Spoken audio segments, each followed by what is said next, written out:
വെടിക്കോപ്പുകളും ആയുധങ്ങളുമായി സൈന്യം അതിർത്തിയിൽ രാജ്യം കാക്കാൻ ഇറങ്ങിക്കഴിഞ്ഞു.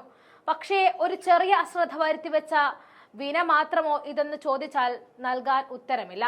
ഇനി കേന്ദ്ര സർക്കാരിനോട് ചോദ്യങ്ങൾ ചോദിക്കുകയും നിർദ്ദേശങ്ങൾ പുറപ്പെടുവിക്കുകയും ചെയ്യുക സുപ്രീം കോടതി ആയിരിക്കും. ഏപ്രിൽ 22-ന് നടന്ന പഹൽഗാം ഭീകരാക്രമണത്തിൽ ഒരു ജുഡീഷ്യൽ കമ്മീഷൻ രൂപീകരിക്കണമെന്നാവശ്യപ്പെട്ടുകൊണ്ട് സമർപ്പിച്ച പൊതു താൽപര്യ ഹർജി സുപ്രീം കോടതി ഇന്ന് പരിഗണിക്കാനിരിക്കുന്ന വേളയിലാണ് ഇനിയെല്ലാം സുപ്രീം കോടതിയുടെ കയ്യിലെന്ന് പറയാനുള്ള കാരണം. കാശ്മീരിലെ മറ്റ് വിനോദസഞ്ചാരികളുടെയും സംരക്ഷണത്തിന് വേണ്ടി കേന്ദ്ര സർക്കാരിനും കേന്ദ്ര ഭരണ പ്രദേശമായ ജമ്മു കാശ്മീരിനും നിർദ്ദേശം നൽകണമെന്ന് ആവശ്യപ്പെട്ടായിരുന്നു സുപ്രീം കോടതിയിലെ ഹർജികൾ. കാശ്മീർ സ്വദേശികളായ മുഹമ്മദ് ജുനൈദ്, ഫതേഷ് കുമാർ സാഹു, വിക്കി കുമാർ എന്നിവർ ചേർന്നാണ് ഹർജി സമർപ്പിച്ചിരിക്കുന്നത്. ജസ്റ്റിസുമാരായ സൂര്യകാന്ത് എൻ, കോടീശ്വർ സിംഗും എന്നിവരടങ്ങിയ ബെഞ്ചാണ് കേസ് പരിഗണിക്കുന്നത്. പഹൽഗാം ഭീകരാക്രമണത്തിന് ഒരു ദിവസത്തിന് ശേഷം സുരക്ഷാ കാര്യങ്ങൾക്കായുള്ള ക്യാബിനറ്റ് കമ്മിറ്റി യോഗം ചേർന്നു. CSന് നൽകിയ വിശദീകരണത്തിൽ ഭീകരാക്രമണത്തിന്റെ അതിർത്തി കടന്നുള്ള ബന്ധങ്ങൾ പുറത്തു കൊണ്ടുവന്നു. ജമ്മു കാശ്മീരിൽ വിജയകരമായി തെരഞ്ഞെടുപ്പ് നടത്തുകയും സാമ്പത്തിക വളർച്ചയിലേക്കും വികസനത്തിലേക്കും അതിന്റെ സ്ഥിരമായ പുരോഗതി കൈവരിക്കുകയും ചെയ്തതിന്റെ പശ്ചാത്തലത്തിലായിരുന്നു ഈ ആക്രമണം നടന്നത് എന്ന് ശ്രദ്ധിക്കപ്പെടുകയായിരുന്നു. അതിർത്തി കടന്നുള്ള ഭീകരതയെ പിന്തുണയ്ക്കുന്ന പാകിസ്ഥാനെതിരെ ഇന്ത്യ നിരവധി നടപടികൾ സ്വീകരിച്ചിട്ടുണ്ട്. സിന്ധു നദീജല കരാർ നിർത്തിവെക്കുകയും അട്ടാരിയിലെ ഇന്റഗ്രേറ്റ് ചെക്ക് പോസ്റ്റ് അടയ്ക്കുകയും ചെയ്തു.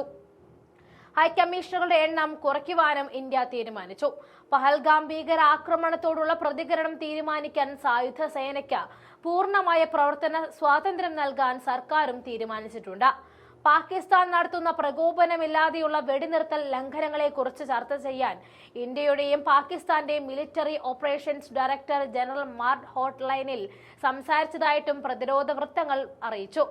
നിയന്ത്രണ രേഖയിലും അന്താരാഷ്ട്ര അതിർത്തിയിലും പാകിസ്ഥാൻ സൈന്യം നടത്തിയ പ്രകോപനമില്ലാതെയുള്ള ഈ വെടിനിർത്തൽ ലംഘനങ്ങൾക്കെതിരെ ഇന്ത്യ പാകിസ്ഥാന് മുന്നറിയിപ്പ് നൽകിയിരുന്നു എന്നും അവർ പറഞ്ഞു. നിയന്ത്രണ രേഖയ്ക്ക് കുറുകെ പാകിസ്ഥാൻ സൈന്യത്തിന് പ്രകോപനമില്ലാതെയുള്ള ചെറിയ ആയുധ വെടിവെപ്പിന് ഇന്ത്യൻ സൈന്യം ഫലപ്രദമായി മറുപടി നൽകിയിരുന്നു. ഏപ്രിൽ 27-28 തീയതികളിൽ ജമ്മു കാശ്മീരിലെ കുപ്വാര, പൂഞ്ച് ജില്ലകളിൽ എതിർവശത്തുള്ള പ്രദേശങ്ങളിൽ നടന്ന വെടിനിർത്തൽ ലംഘനത്തിന് സൈന്യം വേഗത്തിൽ മറുപടി നൽകിയതായും ഉദ്യോഗസ്ഥർ പറഞ്ഞു.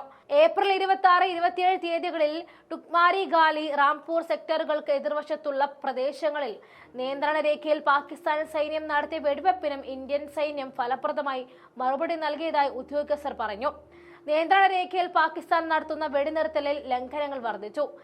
ഏപ്രിൽ 22-ന് 26 പേർ കൊല്ലപ്പെട്ട പഹൽഗാം ഭീകരാക്രമണത്തിന് ശേഷം കാശ്മീർ താഴ്വരയിൽ സുരക്ഷാ സേന ഭീകരവിരുദ്ധ പ്രവർത്തനങ്ങൾ ശക്തമാക്കിയിട്ടുണ്ട്. എന്തായാലും എല്ലാം സുപ്രീം കോടതിയുടെ കൈകളിൽ എത്തിയിരിക്കുകയാണ്. വഖഫിൽ സുപ്രീം കോടതിയുടെ നിർണായക ഉത്തരവിൽ ആടിയുലഞ്ഞു പോലെ ഒരു കുലുക്കം കേന്ദ്രത്തിന് ഇവിടെ ഉണ്ടാകുമോ എന്നതാണ് ഇനി അറിയേണ്ടത്. കാരണം ഇതിന്റെ പിന്നിലെ കൈകൾ സുപ്രീം കോടതി പുറത്തു കൊണ്ടുവരിക തന്നെ ചെയ്യും എന്ന വിശ്വാസം ഉള്ളതുകൊണ്ട്.